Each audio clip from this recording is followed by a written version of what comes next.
This is the Stephen Mansfield Podcast.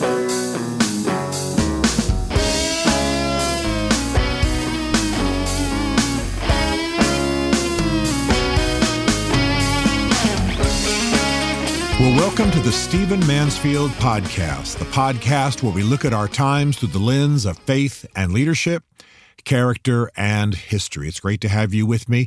Man, what amazing times we are living in. And that's what I want to talk about in our podcast today, and I want to set it up this way. I was recently asked a question that I thought was one of the more intelligent questions I've ever been asked. People often ask me smart questions, and I'm very grateful and love being challenged by them and love admitting when I can't answer them and so on. But this was a really intelligent question. I was asked by a fairly high-level leader in a business. He said, Stephen, I just perceive that people in D.C., people at high levels, people who are strategists, people who are working internationally, think differently about global events. Can you describe that to us? Can you help? It was a room full of executives. Can you help us maybe get a sense of how they think and how they perceive? And I thought this was such an intelligent question because it's something that I have often thought about. So not claiming to be an expert on how every expert in DC or in global affairs or multinational business thinks, I do want to touch on this. I think it will help many of you. And it also brings together what's happening today in global events. Let me start this way. We are living through a time of global restructuring. We are living in a time of great upheaval. We all know that. We are living in a time when the old order is dissolving. But what's most important is that we are living in a time, it's not enough to just say massive change. That's easy and without content. But we are living during a time of global transformation, global restructuring. Now, most people deal with this fact, this truth of how the world is being changed, transformed, restructured in terms of bits and pieces. It's what's reported in the news. This happened today. So-and-so said this, such and such threatened that. And they deal with it in bits and pieces and never perceive the whole. But the people that I admire and the people I have the privilege of working with and knowing, and even if I don't work with them, I've got friends at this level, so grateful. They perceive the forces that are shaping world events. They see behind the scenes, is probably the way to say it.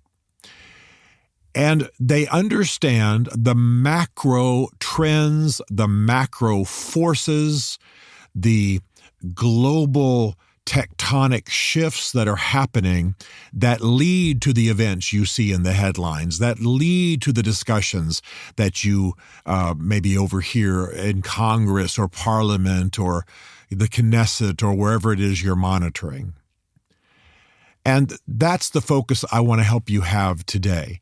It will probably surprise you if I tell you, and I've said this before on this podcast, that there are nations we have known our whole lives that may go away in our lifetime. Why? Because of demographic trends. I've said this many times. Because of immigration and demographic trends and differences in religion and how they shape birth rates, it will not be surprising to me if nations I have loved and visited and advocated for and written about go away in their present form during my lifetime. Why? Demographic trends, like I've said, religion and demographic trends, very important, and immigration. Nations are being I'm not being bigoted as I say this, but they're being erased, they're being restructured, they're being repopulated. No question about it. It might surprise you to tell you that we have entire nations that right now are major players in the international discussion, like China. But unless something dramatic happens, they will not be able to sustain themselves in terms of population. This is happening in our time. Let me change direction. It might surprise you to find out that water is going to be a major issue in global affairs in the years to come. Now, you get on an airplane, you fly to some other country, transatlantic, transpacific, you think there's water everywhere, but it's not, quote unquote, potable. It's not drinkable. It has to be altered first. So fresh water is in decreasing supply in our world. Now, people are surprised when I talk like this. They go, water? Man, I turn on the spigot and there it is. But in much of the world and in portions of the United States as well, potable, drinkable, fresh water is in decline. This is because of droughts. This is because of the effects of global warming. We are definitely living in a period of global warming, whether it's man-made or not. We can debate some other time. But no question, fresh water is of issue.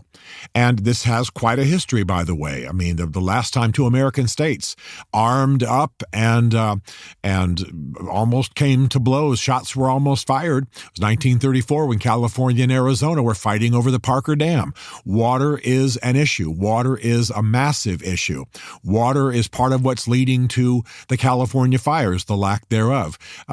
Water is an issue in terms of, like I say, the fact that we've got droughts, the fact we've got global warming.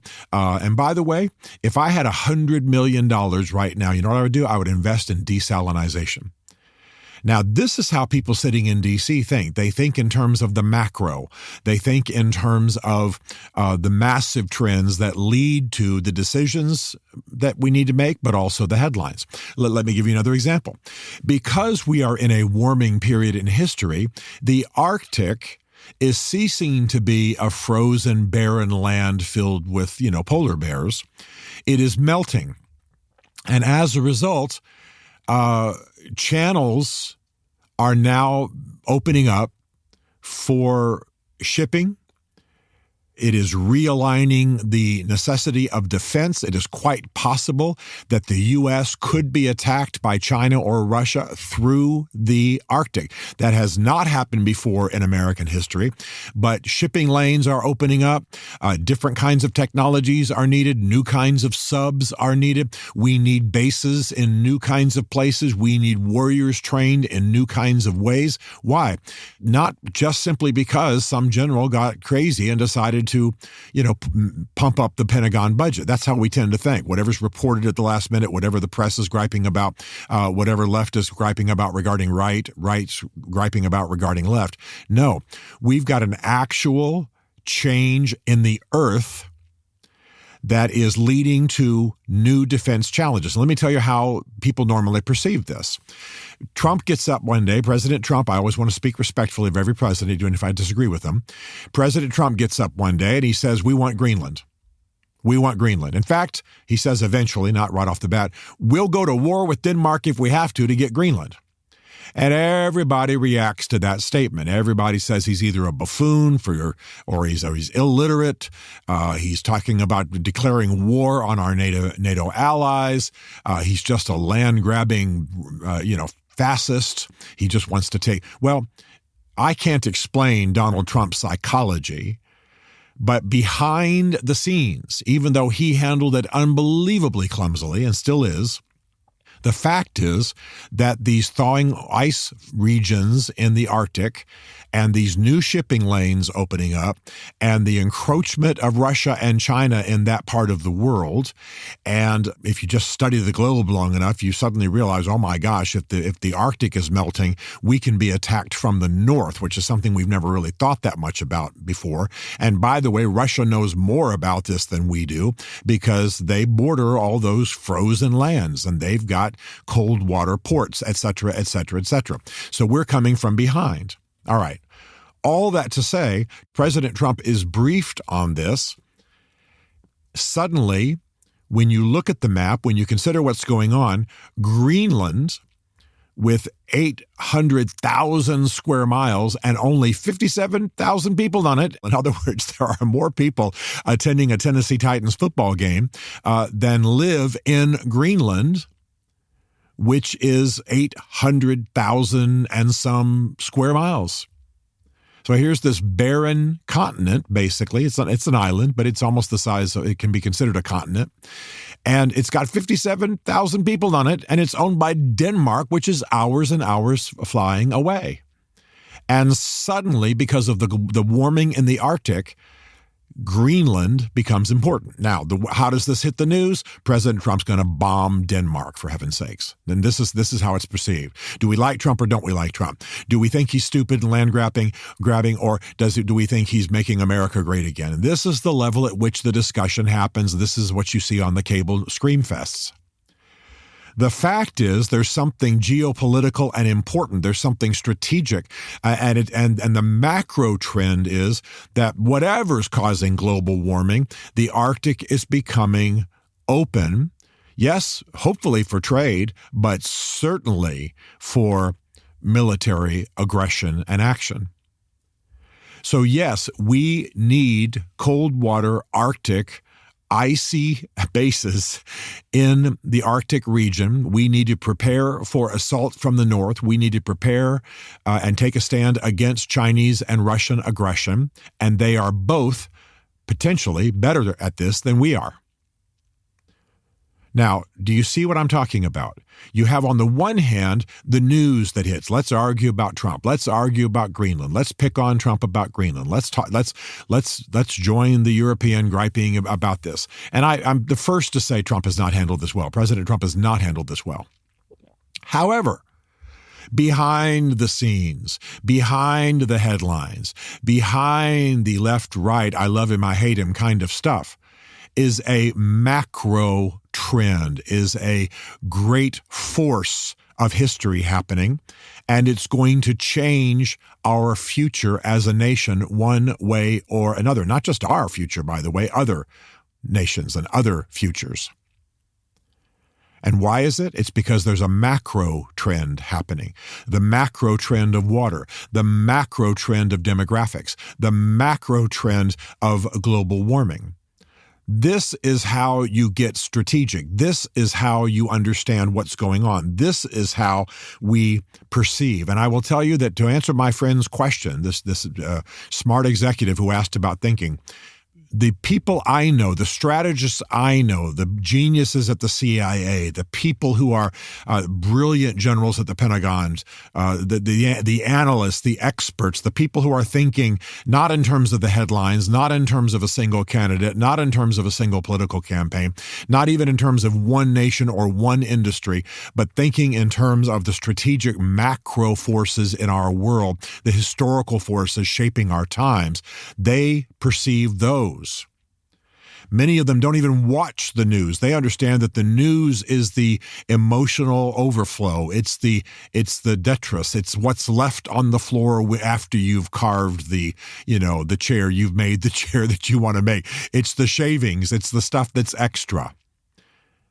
Now, the news can signal what is shifting and changing in our world, but the news rarely brings us into the behind the scenes, the macro forces, the great historical forces, the natural, demographic, social forces that are shaping the world. I mean, I'm not foolish enough to make predictions, but present trends continuing, China will not exist as China in 20 years. No question about it. Unless something massive happens, and quite frankly, they conquer other nations and make them labor slaves to start work camps, because they had a one-child policy for years and years and years. It hollowed out their population charts, so to speak, and now they've got a massive number of men, very few women. I'm talking about comparatively. Now, obviously, you can land in Beijing and see lots of women, but I'm saying for their population. And they're in crisis. They might have some military strength. They might have a lot of land mass. They might be aggressive. They might be able to build good warriors and launch good satellites. But if you don't have the people, you don't have a nation. The same thing is happening. I've talked about it many times in England. I love England. I've spent my youth visiting England. A lot of my literary work and academic work is about England and Brits and Churchill and so on. I love that nation. But present trends continuing, England will not be what it is now in my lifetime, should I live into a ripe old age. Why? Because of immigration, because of radical Islam, because of Islamic birth rates. because the traditional population combination of abortion and valuing small families, and because of rather stupid politicians and national leaders, quite frankly, who have engaged in a ridiculous immigration policy, who have pushed the decline of the traditional population. And I'm not being racist at all. I'm just talking about traditional Brits, whatever their skin color is. And so present trends continuing. It can change, but present trends continuing, you will have the Islamic Republic of England, let's say in 25 years.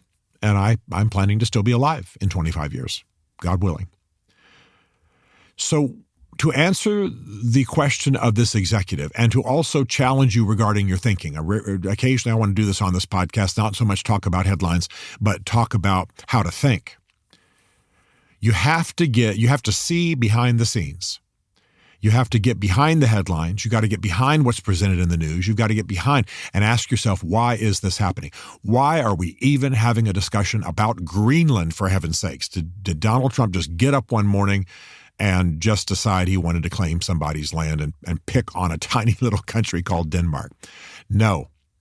Whatever's going on in his head, and I can't fully explain it, I'm sure some daily presidential briefing told him what's happening in the Arctic.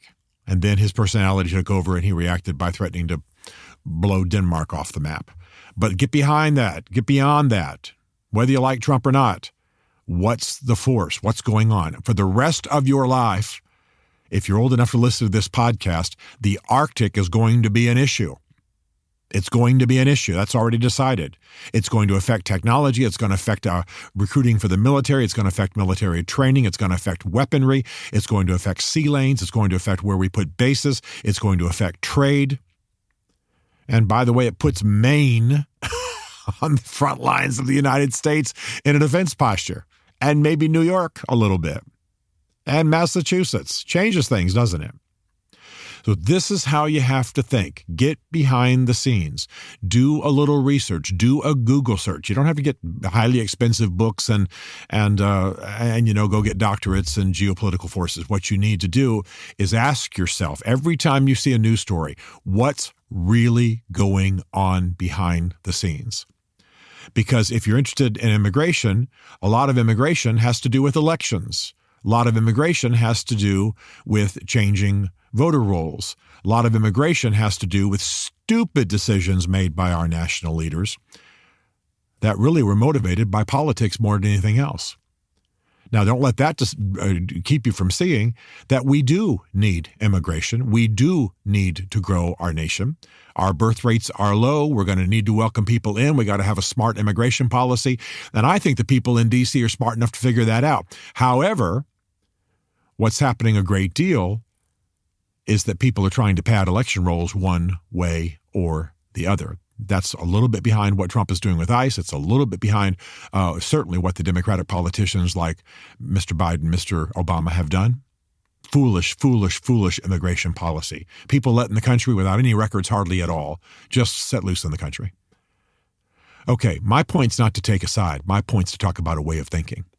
Water, birth rates, global warming, melting ice, issues like this, droughts, religious shifts, paying far more attention to religious shifts than the press globally wants you to think about. For example, present trends continuing.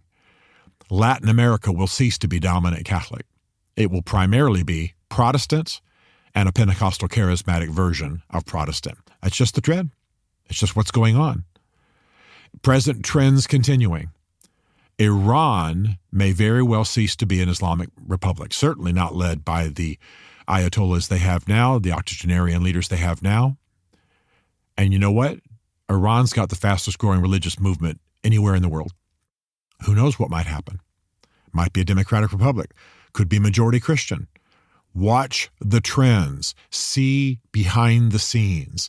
See the forces that are forcing the discussion that most people pay exclusive attention to in the press. This is the art of strategic leadership.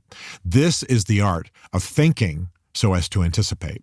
And by the way, this way of thinking, if I can be really practical for a moment, is the way heads of households need to think, husbands and wives together. It's the way people need to think for business. It's the way you need to think if you're going to shape things, if you're going to invest. Because it's the macro trends behind the headlines, behind the scenes, that are shaping your world. Now, I want to say very quickly, I'm an optimist about the future. I'm a massive optimist about the future.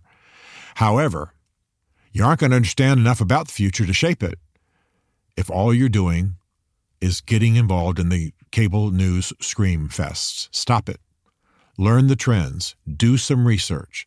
Google birth rates. Understand birth rates. Understand what the number 2.1 means in terms of birth rates, et cetera, et cetera, et cetera. It's easily digested. There aren't degrees for the most part in this. I know that there are doctorates out there in prognostication and so on, but that's not necessary for most of us. Understand behind the scenes. And once you start going, so to speak, into the matrix, or understand that you're in a matrix, then you begin to understand what's really shaping our world. You can anticipate, you can prepare, you can invest wisely, you can lead wisely, and you can shape the future.